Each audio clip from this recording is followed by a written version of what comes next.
Okay, जो आ चुके हैं। चल वो बता दे जो आए।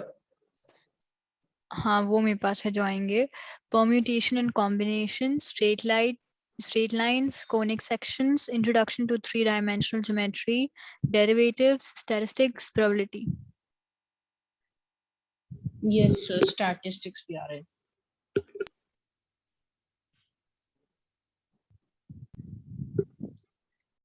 Conic introduction to...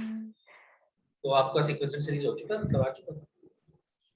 सीख, हाँ वो हो चुका टर्म 1 में। सो मेरा सर हम लोग अब स्ट्रेट लाइंस के साथ शुरू कर सकते हैं। बिल्कुल कर सकते हैं। यस, एक सेकंड रुक जाओ बस, पहले मैं मेरी स्ट्रेटजी एक सेकंड क्लियर हो जाने दो। Alright. क्योंकि तुम्हें यार सिर्फ इसी का पढ़ना होता है, तो तुम्हें कोई सफर करने का पॉइंट नहीं है कि तुम ऐसी चीजें, तो तुम्हें कुछ पढ़ाने नहीं है भाई। जेई वाले तो बच्चे पढ़ रहे होते हैं, तो उनको तो हमें अलग से वैसे क्लास देनी पड़ती है। तुम्हें अलग से क्लास देने की जरूरत ही नहीं है, कि तुम्हें तो कोर्स का ही पढ़ना है। तो मैं सीधा यही पढ़ाऊंगा, पर मैं उसी हिसाब से बनाऊंगा फिर चीजें। तलहा, सॉरी तहा, तलहा तो बोलता हूँ, तलहा मेरे बहुत स्टूडेंट रह चुके हैं। तहा, इसके अलावा कौन कौन से चैप्टर्स आ रहे हैं टर्म 2 जो लिखे गए हैं सब?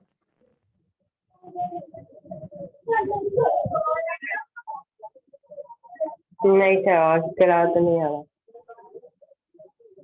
यही आ रहे हैं, सारे आ रहे हैं। एक मिनट में से चेक करता हूँ। चेक कर ले और बता मुझे, अपडेट करो। आलोक, इसके अलावा कौन सा चैप्टर आ रहा है?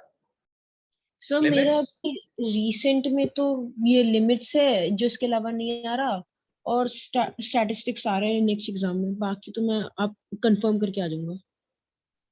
अच्छा, मेरे ये दो टॉपिक आ रहे हैं, ठीक है। स्टार्ट्स हम अभी नहीं करेंगे, बट स्टार्ट्स तो हम थोड़ा सा लेट करेंगे। यस सर, वो नवंबर में कर लेंगे। क्या बोल रहे हैं? सर मेरा लिमिट्स और आ रहा है बस, और कुछ नहीं। ठीक है जी, ठीक है, ठीक है, ठीक है। तो ये तो खत्म बराबर चैप्टर्स हैं, ये तीन तो पहले आप ये समझ लीजिए। मतलब 3D में कुछ है नहीं, लाइक सीरियसली कुछ नहीं है। डेरिवेटिव्स में भी ऐसी कुछ नहीं है। एक एक क्लास के चैप्टर है 3D और डेरिवेटिव्स। स्टैट्स को 2 क्लास का मान लो बस। ये तो काफी छोटे स्टैट्स में चैप्टर्स हैं, तो बस फॉर्मूला है। मतलब छोटे चैप्टर्स हैं, हमारे पास बहुत ज्यादा टॉपिक्स नहीं है पढ़ने के लिए। सेम लिमिट्स भी 2 क्लास का चैप्टर है। चैप्टर बचते हैं अपने ये।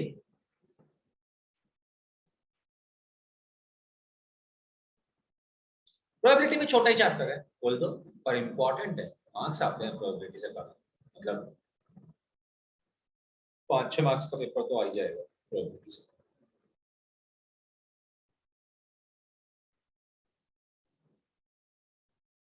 तो हम शुरू भी वैसे ही करना चाहेंगे कि आप इन्हीं तीनों में से कोई सा भी शुरू करें तो ज्यादा बेटर है।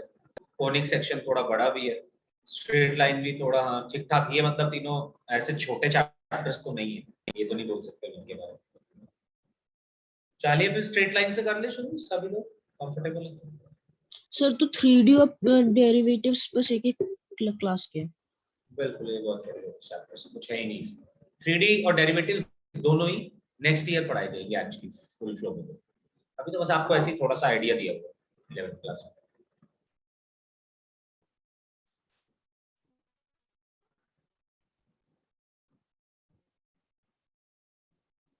चलिए तो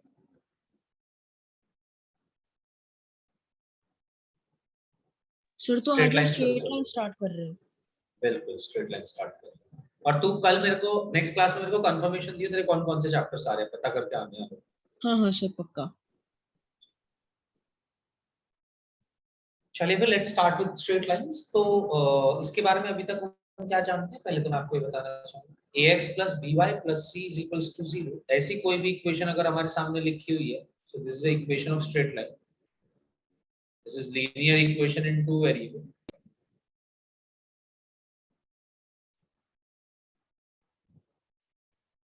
And its graph is straight line. 10th class में हमें यहाँ से पढ़ाया गया है कि लीनियर इक्वेशन इनटू वेरिएबल्स क्या होती है और उसका ग्राफ बनाना सिखाया गया है। उसका ग्राफ स्ट्रेट लाइन होता है। अब हम थोड़ा स्ट्रेट लाइन के बारे में स्पेसिफिकली बात करने वाले हैं। स्ट्रेट लाइन कैसे कैसे बन सकती है, क्या क्या हो सकता है इसमें। तो हम थोड़ा सा उल्टा चलने वाले जैसे हमने 10th में पढ़ा था। बट इससे पहले मैं आपको थोड़ी सी 1-2 बेसिक बातें बता देता हूँ। लाइक फॉर एग्जांपल मैं आपको पहले किसी लीनियर इनइक्वेशन, वैसे तो हमने लीनियर इनइक्वालिटी पढ़ी थी, वहां पे ग्राफ भी बनाना सीखा होगा, बट फिर भी मैं आपको एक कोई बेसिक सी इक्वेशन उठाकर उसका ग्राफ बना के दिखा दूँ।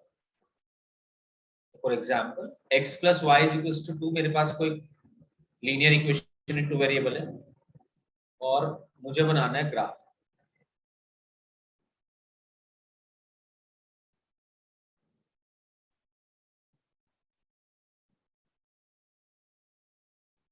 तो क्या आप ग्राफ बनाना जानते हैं सभी लोग लीनियर इक्वेशन इनटू वेरिएबल्स? जो नहीं जानता बता दे मुझे।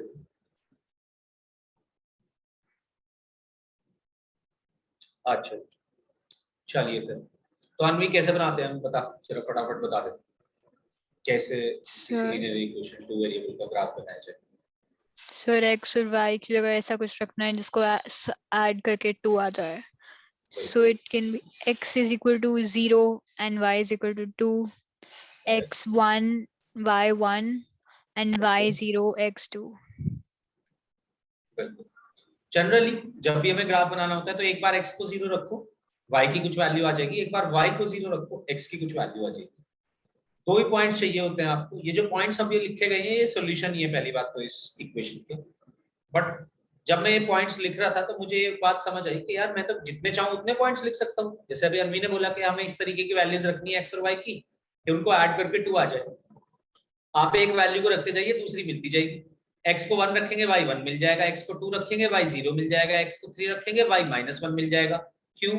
क्योंकि y की वैल्यू है 2 - x। आप x को रखते जाइए y मिलता जाएगा। कितने सॉल्यूशन? जितने x रखते जाओगे उतने सॉल्यूशन मिलते जाएंगे। कितने x रख सकते हो? इनफाइनाइट। तो कितने सॉल्यूशंस होने चाहिए? पहली बात तो इनफाइनाइट सॉल्यूशंस होने चाहिए किसी भी linear equation in two variable के। तो बोला गया कि यार ये इनफाइनाइट सॉल्यूशन है, अगर आपको सॉल्यूशन दिखाने हो तो कैसे दिखाएंगे? ऐसे तो कॉपियां भर जाएंगी। मतलब कुछ भी बना लो आप, ऐसे तो लिखते चले जाएंगे सॉल्यूशन, इनफाइनाइट सॉल्यूशन है। तो तब आया दिमाग में ग्राफ। ग्राफ का काम है यही, जो आप परेशान हो कि भैया हम सारे सॉल्यूशन कैसे दिखाएं, ग्राफ का काम है उसी परेशानी को दूर करना। ये आसान कर देता है हमारे लिए सॉल्यूशन दिखाना।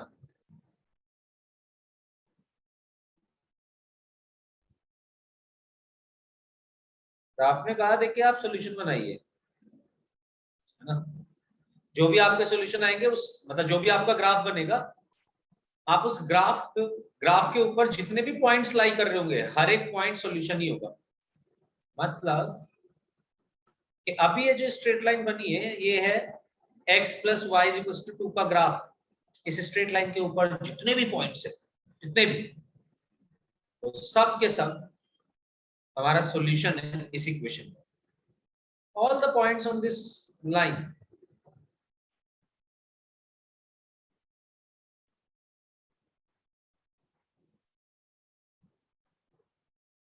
Are solution of given equation.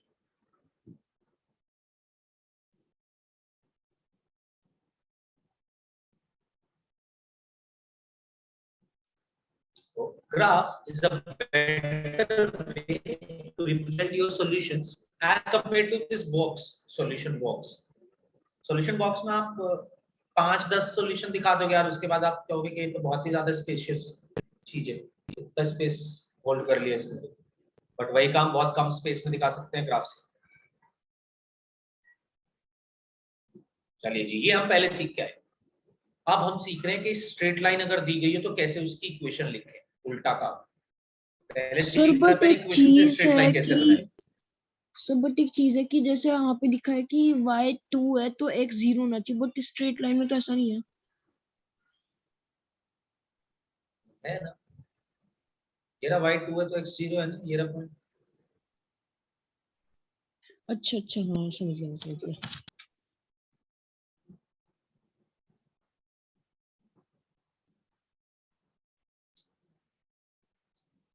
But अब आपको इक्वेशन की स्पेशलिटी के बारे में नहीं, ग्राफ की स्पेशलिटी के बारे में पढ़ाया जाएगा। फटाफट इसको नोट कर लीजिए।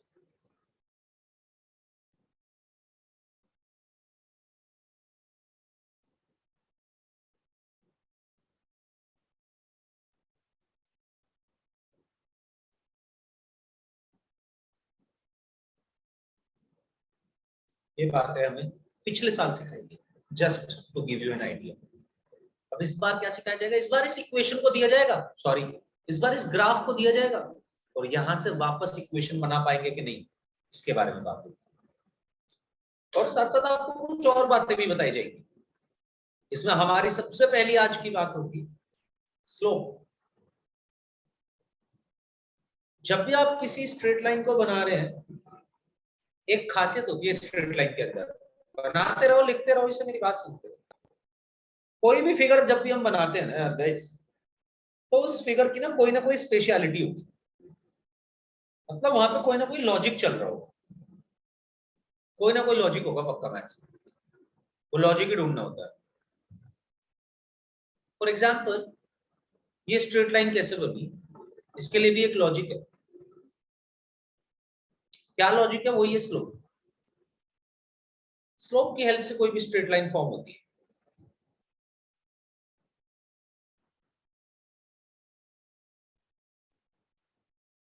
हटा दें इसको। सर आपने अभी इस चीज का रिपीट करना उसे। स्लोप स्लोप अभी लिखें, बताएं।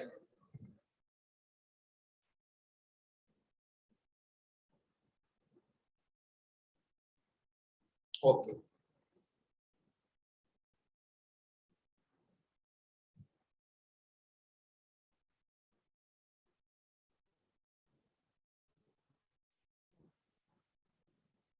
एक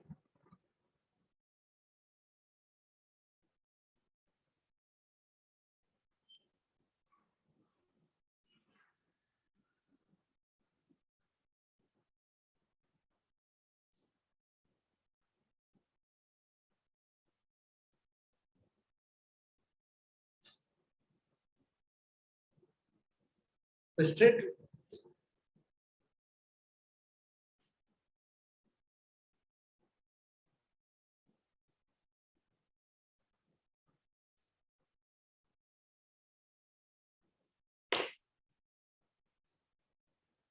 ओके। स्ट्रेट लाइंस की बात करें तो slope matters the most. What is slope? Slope एक ऐसा वर्ड है जो आप अपनी नॉर्मल लैंग्वेज में भी काफी यूज करते हो, जनरल लैंग्वेज में।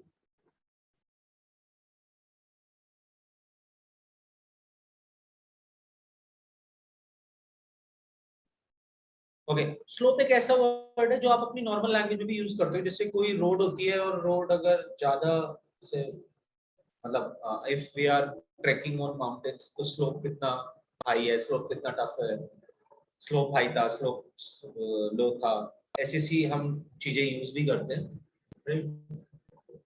तो स्लोप का मतलब ये होता है, अगर स्लोप को वैसे तो हम इंक्लिनेशन भी बोल देते हैं, बट अगर हिंदी में मैं इसके लिए वर्ड यूज करूँ तो स्लोप इज लाइक ढलान, मतलब कितना झुकी हुई चीज है। इंक्लिनेशन क्या है उसका, राइट? स्लोप की हेल्प से ही हमेशा स्ट्रेट लाइन बनती है। स्ट्रेट लाइन का कॉन्सेप्ट क्या है? स्ट्रेट लाइन का ये कॉन्सेप्ट है कि देखिए भाई इसका स्लोप सेम रहेगा। अब इस बात को समझिएगा, मान लो मैंने ऐसे बना दिया, इसका देखो इसका इंक्लिनेशन लगातार चेंज होता जा रहा है। ये पहले ऐसे था, फिर ऐसे था, फिर ऐसे था, अब और झुक गया, अब और लगातार चेंज हो रहा है इसका स्लोप, इसीलिए स्ट्रेट लाइन है भी। बट अगर आप इसकी जगह ये बना दें, ये कभी देखो भाई इसका स्लोप तो कांस्टेंट है, इतना ही है, ये उतना ही स्लोप है इसका। कैसे पता चला हमें? पहली बात, हमें कैसे पता चलेगा स्लोप सेम है? स्लोप क्या है? मैथमेटिकली स्लोप को आप कैसे मेजर करेंगे? Slope is inclination of any line with the positive direction of x-axis. Inclination of any line with the positive direction of x-axis is slope.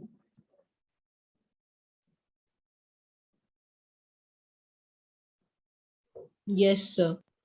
एक बात और यार, सॉरी मैं आपको इन्फॉर्म कर रहा हूँ, मैं आपसे पूछना भूल गया, इन्फॉर्म कर गया। मुझे कुछ बातें स्लोप से पहले आपको कुछ चीजें आपसे पूछनी है।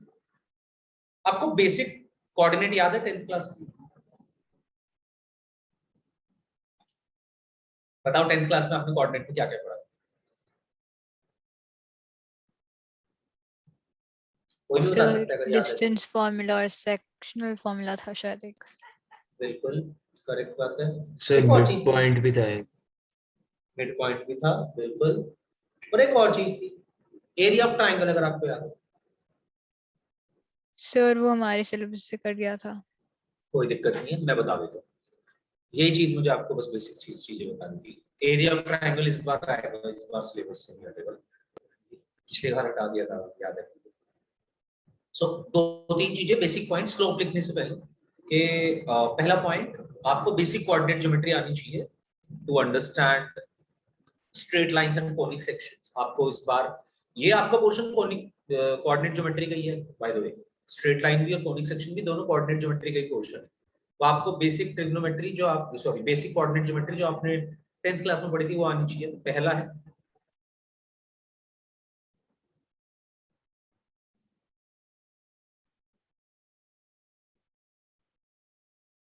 आपको दो पॉइंट के बीच में डिस्टेंस फॉर्म है। So distance of a point A x1 y1 from B x2 y2 is, distance को हम हमेशा मॉडुलस से रिप्रेजेंट करते हैं। So distance is mod AB। x वाले कोऑर्डिनेट का डिफरेंस लो, उनका स्क्वायर करो, y वाले कोऑर्डिनेट्स का डिफरेंस का whole square. x2 minus x1 का whole square plus y2 minus y1 का होल स्क्वायर का होल रूट। एक पॉइंट का दूसरे पॉइंट से डिस्टेंस अगर निकालना है तो आप ये फॉर्मूला अप्लाई करते हैं। ये हमने डिस्टेंस फॉर्मूला लास्ट ईयर पढ़ा था। Second is section formula. Section formula था कि अगर हमारे पास एक पॉइंट है,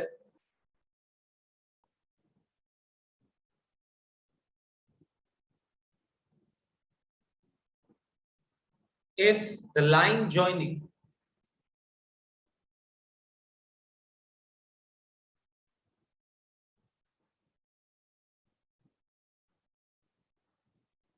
A x1 y1 and B x2 y2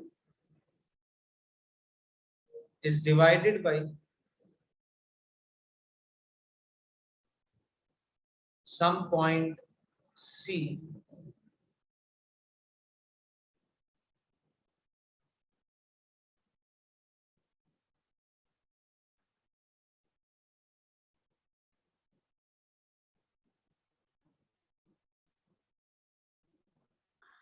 sir इस बार वैसे स्ट्रेट लाइंस में दो चीजें कटी है, शिफ्टिंग ऑफ ओरिजिन और equation of family of lines passing through the point of intersection of two lines.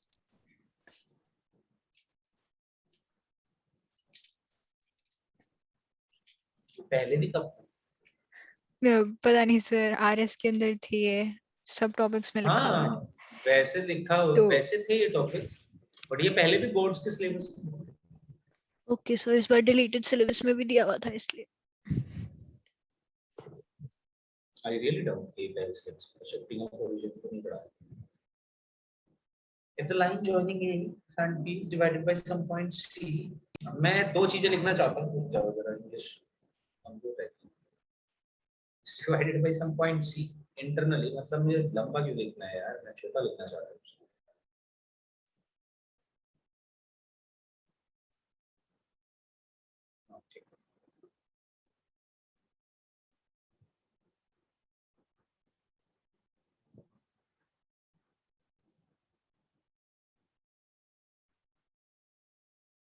देख लीजिए भाई,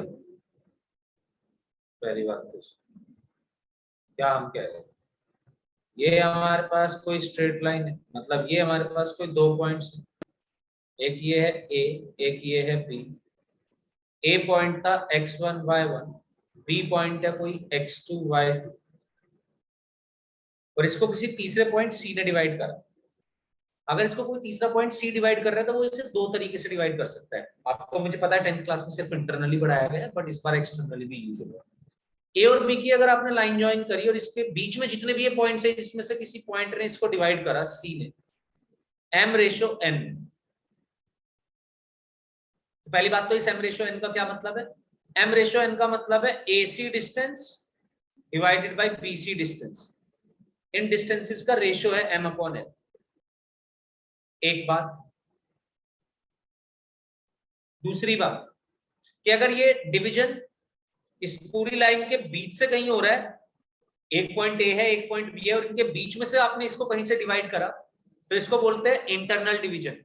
बट अगर ये लाइन है और आपने इसके इधर ए के या बी के इधर वाली साइड से कहीं डिवाइड करा, तो उसको एक्सटर्नल डिवीजन बोलते हैं। अभी मैं बना के दिखाऊंगा। इंटरनल डिवीजन हुआ अगर, तो आपके पॉइंट्स होंगे, एक्स कोऑर्डिनेट होगा m times x2, cross multiply कर देते हैं m को x2 से,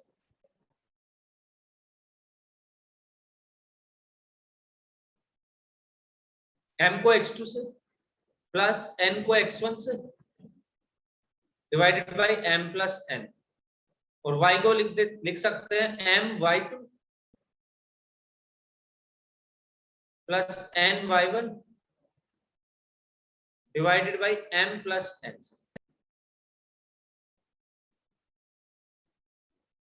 और सेकंड का बी पार्ट हुआ एक्सटर्नली इन m/n। एक्सटर्नली डिवाइड भी करके दिखा देता हूं आपको एक बार। एक्सटर्नल डिवीजन का मतलब होता है अगर ये हमारे पास कोई पॉइंट्स है A and this is B और A के कोऑर्डिनेट्स वही हैं जो पहले थे, B के कोऑर्डिनेट्स वही हैं जो पहले थे, और कोई C पॉइंट इन्हें डिवाइड कर रहा है। अब C पॉइंट यहाँ बाहर से डिवाइड कर रहा है तो देखने में लग नहीं रहा है डिवीजन, बट है भाई। ये देखो ऐसे है कि हमें ये m/n दे दिया गया। m/n का मतलब AC और BC के डिस्टेंस का रेशियो। फिर से यहाँ पे भी m/n का मतलब है AC डिवाइडेड बाय BC। इसको हम बोलते हैं एक्सटर्नल डिवीजन, इसको हम बोलते हैं इंटरनल डिवीजन। जो भी हमारे दो पॉइंट्स है अगर उनके बीच जो उनको लाइन ज्वाइन कर रही है उनके बीच से काटा जाए तो इंटरनल, बाहर से कहीं से काटा जाए तो एक्सटर्नल। एक्सटर्नल में क्या होता है, होता तो वही है जो पहले हो रहा था, बस बीच में माइनस साइन आ जाएगा। तो x कोऑर्डिनेट होगा mx2 minus nx1 divided by m minus n। y coordinate होगा my2 minus ny1 divided by m minus. ये एक्सटर्नल डिवीजन होता है। पहले लिख लो, मैं एक दो क्वेश्चन भी करा दूंगा। इसी का ही एक जनरलाइज्ड मेथड भी बना देते हैं, मिड पॉइंट फॉर्मूला।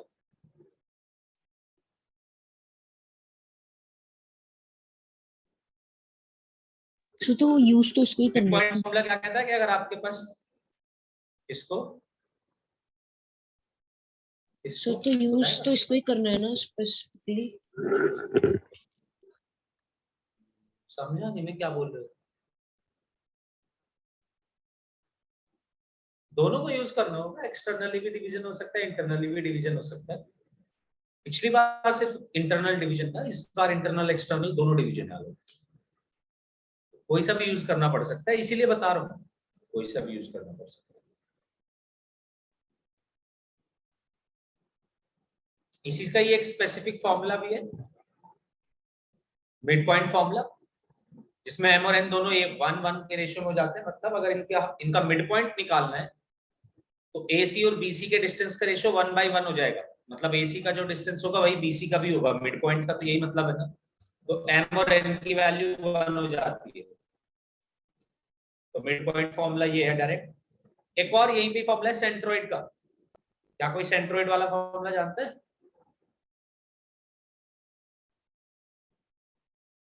नहीं वो भी यूज होगा। फर्स्ट पॉइंट लिख लिया आपने? यस सर, लिख लिया सर। कोई भी बचा है तो वो बता दे, सिर्फ हैंड रेज कर। सेकंड पॉइंट लिख चुके हैं? सेकंड का फर्स्ट पार्ट? यस सर, लिख रखा है सर। तो इसके बाद आता है थर्ड हो चुका है, यस फोर्थ सेंट्रोइड। अगर कोई ट्रायंगल है ए बी सी, ए के कुछ कोऑर्डिनेट्स हमें पता है, बी के हमें कोऑर्डिनेट्स पता है, सी के हमें कोऑर्डिनेट्स पता है, और हमसे पूछे गए उसके सेंट्रोइड के कोऑर्डिनेट्स। पहली बात तो सेंट्रोइड है क्या? मीडियंस का इंटरसेक्शन पॉइंट।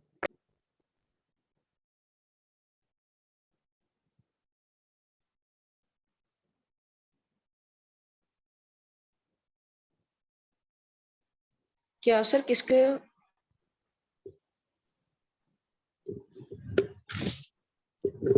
सेंट्रोइड है intersection point of medians. Medians क्या होते हैं कि अगर आपने एक वर्टेक्स से सामने वाली साइड का मिड पॉइंट को ज्वाइन कर दिया, जैसे ए से मैंने डी ज्वाइन करा हुआ है और डी बीसी को हाफ हाफ में डिवाइड कर दे रहा है, डी बीसी का मिड पॉइंट है। क्या कर रहे हैं? यस सर आ गया समझ। ये क्या कर रहे हैं तो आज intersection point of medians centroid बोला जाता है। और इस जी के जो कोऑर्डिनेट होंगे वो होंगे x1 plus x2 plus x3 divided by 3 comma y1 plus y2 plus y3 divided by 3। मतलब इनमें ज्यादा कुछ करना ऑप्शन है नहीं आपके पास अभी। पहली बात तो आप ये समझ लो, इसमें ये फॉर्मूला बेस्ड क्वेश्चन होते हैं और ट्रिगो की तरह बहुत टफ भी नहीं है कि भाई फॉर्मूले बहुत टफ है ना, इजी है और फॉर्मूले रखोगे आंसर मिलते रहेंगे।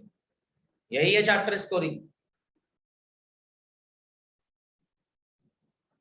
तो सेंट्रोइड के फॉर्मूले मतलब सॉरी सेंट्रोइड का इंटरसेक्शन पॉइंट ऐसे बना सकते हैं, सेंट्रोइड के कोऑर्डिनेट्स ऐसे निकाल सकते हैं। अगर हमारे पास तीनों पॉइंट्स हैं, तीनों वर्टेक्स हैं, तो उससे सेंट्रोइड के कोऑर्डिनेट्स निकल सकते हैं। एंड लास्ट, इसी ट्रायंगल के लिए अगर आप इसका एरिया ऑफ ट्रायंगल निकालना चाहते हैं तो पहली बात तो एरिया ऑफ ट्रायंगल के बहुत सारे फॉर्मूले हैं हमारे पास। तो मैं तो एरिया ऑफ ट्रायंगल के नाम से ही एक अलग चैप्टर पढ़ा देता हूँ। इतने फॉर्मूले हो चुके हैं हमारे पास एरिया ऑफ ट्रायंगल के, क्या करेगा?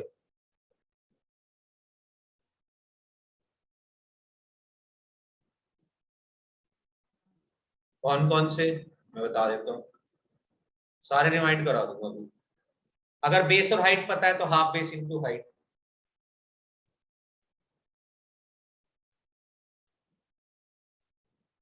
अगर तीनों साइड्स पता है तो ये डिपेंड करता है हमें पता क्या है किसी भी ट्रायंगल में। तो अगर हमें कभी भी किसी ट्रायंगल में बेस और हाइट पता है, बस ये ध्यान रखिएगा दोस्त कि बेस उसी को बोलते हैं जिस पर हाइट पड़ी होती है। ऐसे नहीं कि ये बेस पता है और ये हाइट पता है और तब आप हाफ बेस इंटू हाइट लगा के एरिया निकालते हो, नहीं। बेस वो जिसके ऊपर का परपेंडिकुलर आपको पता है। समझ गए ना मेरी बात, मैं क्या कह रहा था? अगर किसी ट्रायंगल में ऐसे दिया हुआ है, देखो एबीसी कोई ट्रायंगल दिया हुआ है और आपको दिया गया है कि एडी परपेंडिकुलर है बीसी पे, और एडी की हाइट आपको मतलब एडी की वैल्यू आपको दी गई है सपोज, और एसी की वैल्यू भी आपको दी गई है। आप एरिया नहीं निकाल पाओगे, sorry. Half base into height मत लगाना है यहाँ पर। हाफ बेस इंटू हाइट लगती है half AD into BC. AD के लिए बेस की तरह बिहेव करेगी साइड बीसी, ना कि एसी। तो बेस इंटू हाइट तभी लगाए बच्चे जब बेस पता हो और हाइट पता हो। मतलब बेस वो होता है जिस पर हाइट पड़ी हुई है, उसके ऊपर हाइट आ रखी है, एक तरीका। या फिर आपको तीनों साइड पता हो जी किसी भी ट्रायंगल की। अगर आपके पास तीनों साइड है ट्रायंगल की तो भी आप गिरोन्स फॉर्मूला से निकाल सकते हैं। S, S minus A, S minus B, S minus C का रूट, वेयर एस इज, याद है किसी को? Yes sir. सर सेमी तीनों, पेरीमीटर। यस बता बता बता बता। Sir. I think a plus b plus c upon 2। बिल्कुल करेक्ट। एरिया ऑफ ट्रायंगल के इतने फॉर्मूले क्यों हैं युवराज? बहुत फॉर्मूले हैं, पहले तो ये समझ ले तू। मतलब बहुत सारे तो मैं तुझे बताऊंगा भी नहीं, बहुत सारे फॉर्मूले हैं। पर ऐसे क्यों है? हमें परेशान करना चाहते हैं कि इनका मोटिव ये है क्या? कोई भी, anyone, do you have any reasoning about this? Why do you have so many formulas of area of triangle? Sir क्योंकि वो कंडीशन पे डिपेंड करता होगा। कैसे?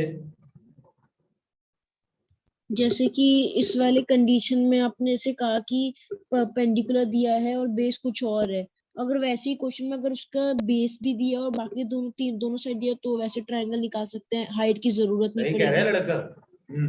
बिल्कुल भाई, इसलिए इतने सारे फॉर्मूले हैं क्योंकि हर फॉर्मूला कुछ अलग अलग चीज को इंक्लूड करके बना हुआ है।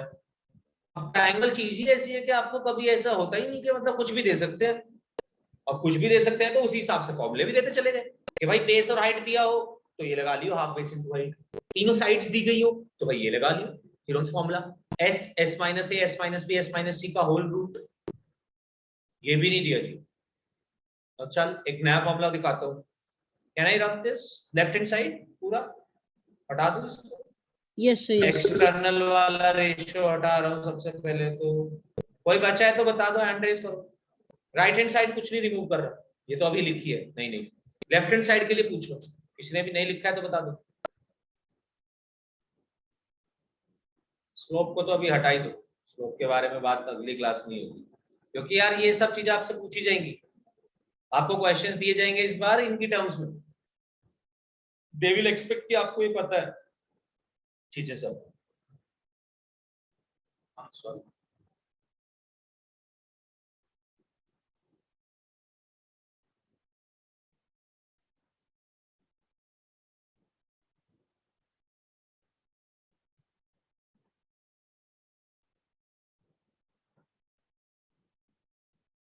तीसरा फॉर्मूला, एक और फॉर्मूला बताता हूँ एरिया ऑफ ट्रायंगल निकालने का। अगर आपको दो साइड पता है और उनके बीच का कोई भी एंगल पता है तो क्या काम, तब भी एरिया निकाल सकते हो। मान लो आपको किसी ट्रायंगल की दो साइड पता है और उनके बीच का एंगल पता है, जैसे कि ए और बी पता है और एंगल सी पता है, इनके बीच वाला एंगल ए और बी पता है और एंगल ए पता है। सॉरी, कुछ नहीं बनेगा। ए और बी पता है, ए है side, A B C, small A B C sides मानी जाती है ट्रायंगल की, स्टैंडर्ड नोटेशन है भाई, सोचने की बात नहीं है। मतलब इसमें कुछ स्मॉल ए बी सी दिया हुआ है, ट्रायंगल के बारे में बात कर रहा है तो साइड्स बोल रहा है, बोले भी ना चाहे वो, ऐसा तुमसे खुद से बोल के भी ना बताए, बट अगर ट्रायंगल के बारे में बात कर रहा है, स्मॉल एबीसी दे रहा है तो साइड दे रहा है, ये स्टैंडर्ड नोटेशन है, पूरी दुनिया मतलब इसको ऐसे ही देगी। तो इसलिए ओके, आपको ए और बी दिया हुआ है और एंगल सी दिया हुआ है, तो आप एरिया ऑफ ट्रायंगल निकाल सकते हैं, हाफ ए बी साइन सी। नहीं जी, हमें तो ये नहीं दिया हुआ, हमें बी सी और एंगल ए दिया हुआ है। हाँ चलेगा ना, दो साइड उनके बीच का एंगल अगर दिया हुआ है, आप उस ट्रायंगल का एरिया निकाल सकते हैं इस फॉर्मूले से, हाफ दोनों साइड का product sine of that angle. अगर दो साइड एक एंगल दिया हो ट्रायंगल का तो ये फॉर्मूला लगा दो, तीनों तो साइड दिए तो मतलब कि ये वो जो फॉर्मूला लगा एंगल दो। है वो उस कोरस्पॉन्डिंग साइड के होना चाहिए ना? उनके इंक्लूडेड एंगल होना चाहिए, दोनों साइड्स के बीच का एंगल इंक्लूडेड एंगल होना चाहिए।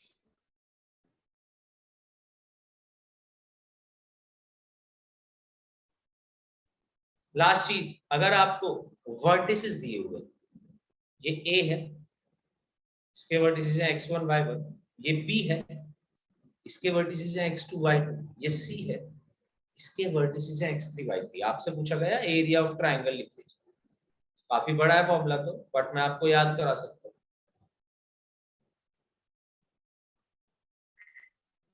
पहले यहाँ तक आ जाइए सभी लोग आराम से, कोई दिक्कत वाली बात। कौन बचा है जो लास्ट वाली चीज पे अभी तक मेरे साथ नहीं आया है लिखते हुए? पहले लिख लो, जो भी नहीं, जो भी बचा है वो सिर्फ हैंड रेज कर ले बस, so that I get to know कहाँ पे हुआ। सर एक चीज पूछूं? हाँ हाँ पूछ ले यार। सर सेंट्रोइड का वो जो फॉर्मूला उसको हम कैसे अप्लाई कर पाएंगे, क्योंकि फिर क्वेश्चन कैसा आ सकता है उसमें? तुझे वर्टिसेस दे दिए जाएंगे, पूछा जाएगा सीधा सेंट्रोइड बता दे, पहली बात तो। क्वेश्चन तो बहुत सारे तरीके के आ बट सकते हैं, वो जो क्वेश्चन भी उसका करेंगे इसमें। वेरिएबल है वो तो मल्टीप्लाई में है ना?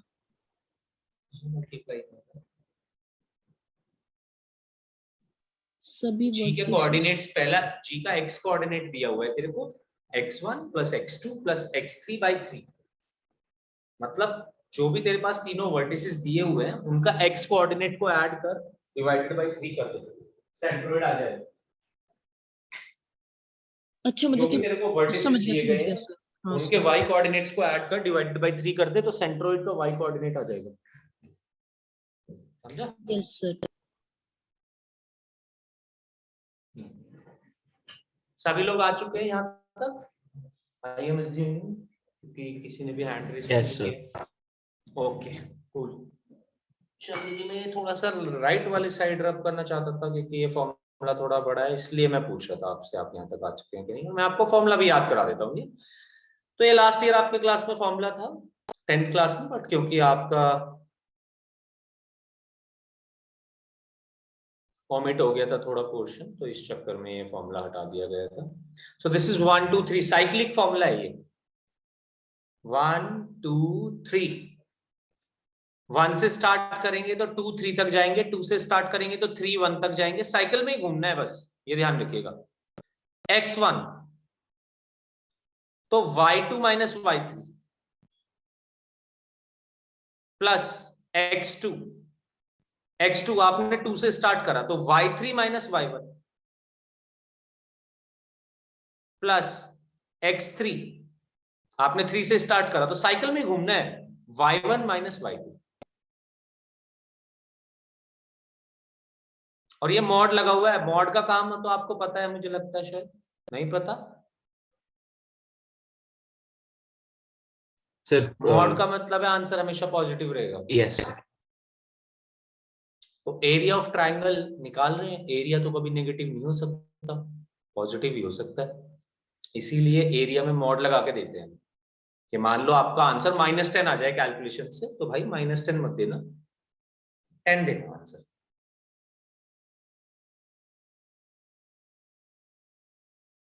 इसीलिए we have already applied mod. Sir formula एक बार फिर से आप बोल के रिपीट कर सकते हो? बिल्कुल, हाफ और मॉडुलस के अंदर है पूरी वैल्यू, x1 y2 - y3, तो बाहर x से मल्टीप्लाई कर रहे होंगे, अंदर y का डिफरेंस लिख रहे होंगे, बट ये लिखना कैसे है, ये साइक्लिक फॉर्म में चलेगा। पहले x1 से स्टार्ट करा, 1 से स्टार्ट करा तो 2 3 पे गया मैं, हेलो, तो x1 y2 - y3 plus x2 y3 - y1 plus x3 y1 - y2।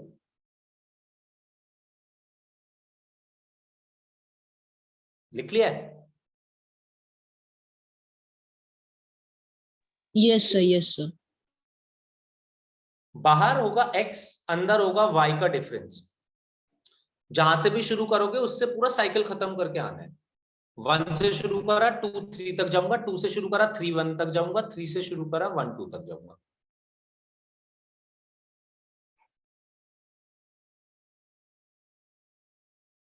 हाँ जी, ये सारा हटा था क्या?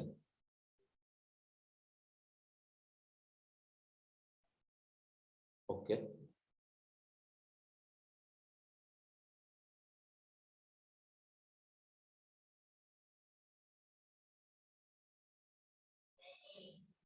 चलिए जी, कुछ तो बेसिक क्वेश्चन आ जाते हैं यहाँ से।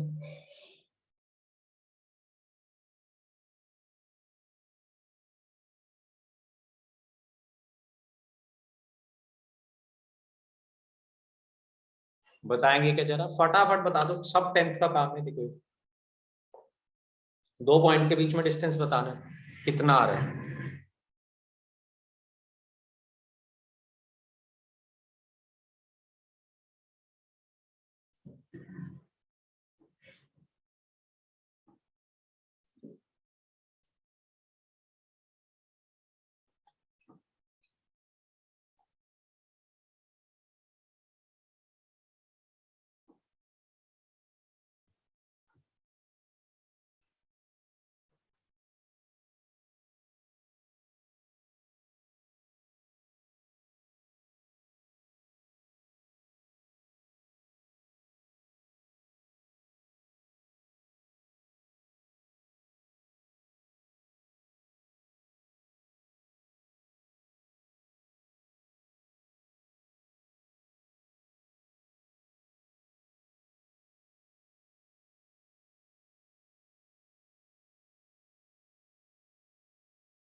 Sir 2a minus b.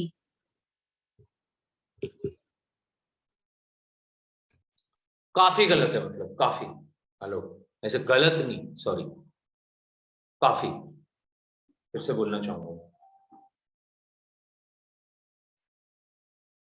Sir मेरा आ रहा है √4a² - 4b²।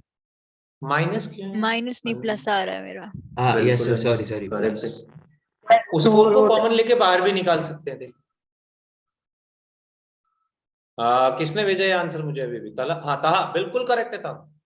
ये सबसे सर एक अच्छी चीज पूछूं? फॉर्म थी देने की। वहां पूछ ले तू, सर तो फिर मुझसे सब पूछ सकता माइनस है। तो माइनस कैसे हट गया, क्योंकि फिर अंदर में ब्रैकेट में तो माइनस माइनस प्लस में ये देख ले अजय। हाँ ये देख ले अजय। भाई x1 - x2 का होल स्क्वायर सुना था हमने कुछ? हाँ सर ये तो हो गया, मैं लास्ट वाले स्टेप में बोल रहा था। तूने तो आंसर ही ऐसा दिया है, यही तो नहीं हुआ तेरा। दिक्कत तो यही है, तूने जो आंसर दिया है मेरे बच्चे, वही तूने ऐसा दिया है कि तूने ये नहीं दिया मुझे। तू ऐसे ये युवराज वाला आंसर देता 4a² - 4b²। कोई बात नहीं, चलो सर ठीक मैंने है, चलता फॉर्मूला है। ही गलत लिख दिया।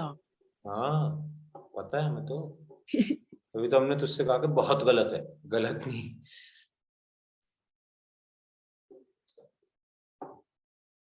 हाँ ना, मस्त एंटरटेनर है तू।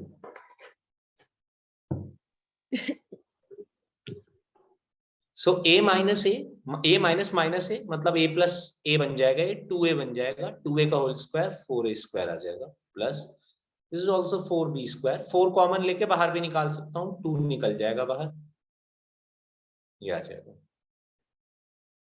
There are so many questions in NCERT जो इसी पे बेस्ड है, पता है?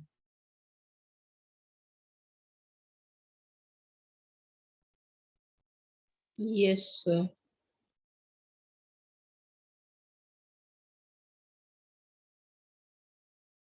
पहले 9 क्वेश्चन पूरे इसी पे बेस्ड है।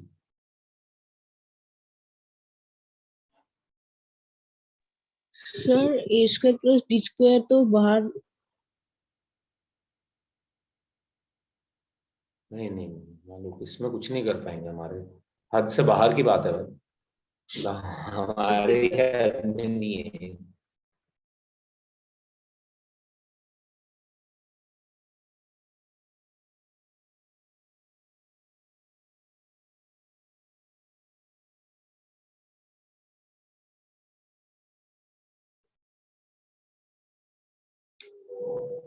आप लोगों के पास एनसीईआरटी है?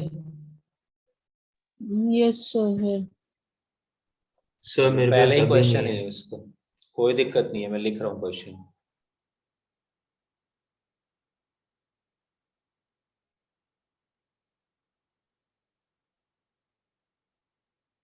मेरे पास तो एनसीईआरटी आरएस कुछ भी नहीं है एक्चुअली। मेरे पास जो बुक्स हैं वो थोड़ी हैवी है, तो बट एनसीईआरटी तो आराम से डाउनलोड हो जाती है गूगल से।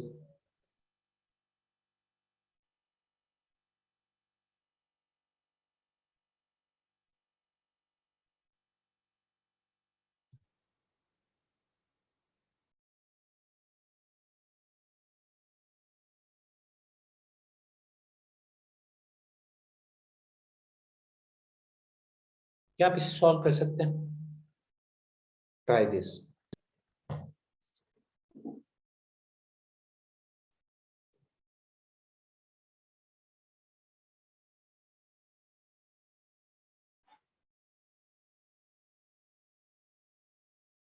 एरिया निकालना है क्वाड्रिलेटरल का, वर्टिसेस दिए हुए।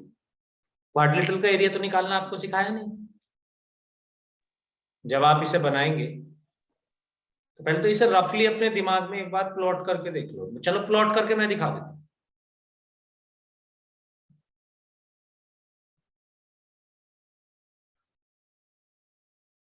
ये कुछ ऐसा आ रहा होगा, -4, x की वैल्यू -4 है, y की वैल्यू +5 है। एक पॉइंट यहां पे आ रहा होगा, x 0 है, y 7 है। एक पॉइंट यहां पे आ रहा होगा कुछ, फिर 5, -5 है, x पॉजिटिव y नेगेटिव, ये यहां पे आ रहा होगा कुछ। और फिर x पॉजिटिव y नेगेटिव 4, -2 है, तो ये भी कुछ यहाँ पे आ रहा होगा।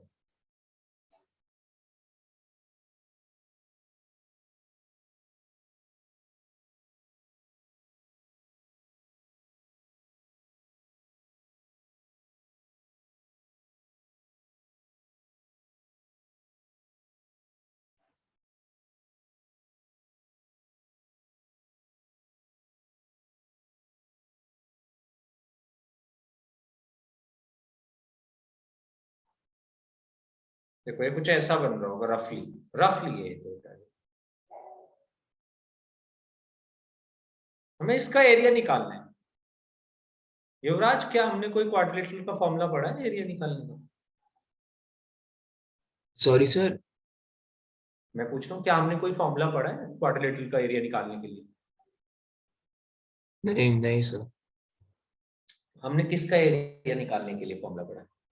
सर ट्रायंगल, सर उसको हाफ Triangle। करके कर सकते हैं, 2 ट्रायंगल्स का। कैसे बता दे जरा, बस यही काम करना है, बस तू बता दे मुझको उसको। ये ले पॉइंट्स भी बता देता हूँ, बता क्या करूँ। ABCD, सर बी और डी को ज्वाइन कर दो। या A और C को ज्वाइन कर दो, है ना? Yes sir. तो बस फिर 2 ट्रायंगल का एरिया निकाल दो। हाँ हो, ये गलत है बहुत ही जो मैंने करा था वैसे तो, मतलब जिस तरीके से लाइन मैंने ज्वाइन करी थी।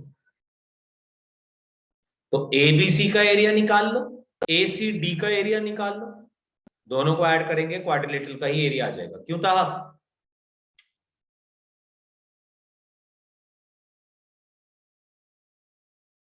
ये बात समझ आई कैसे निकालेंगे area of quadrilateral?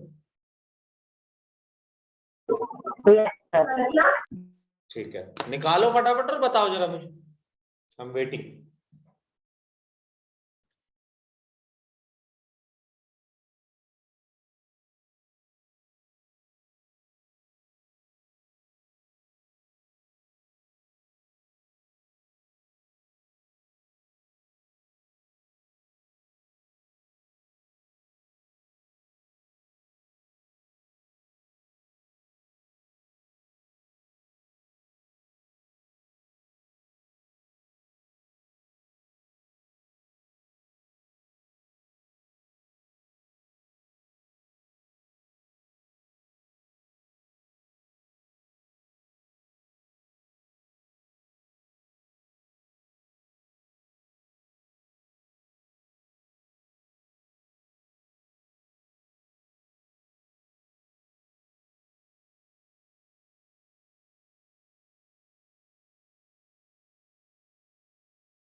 Sir 22 ABC का एरिया आया।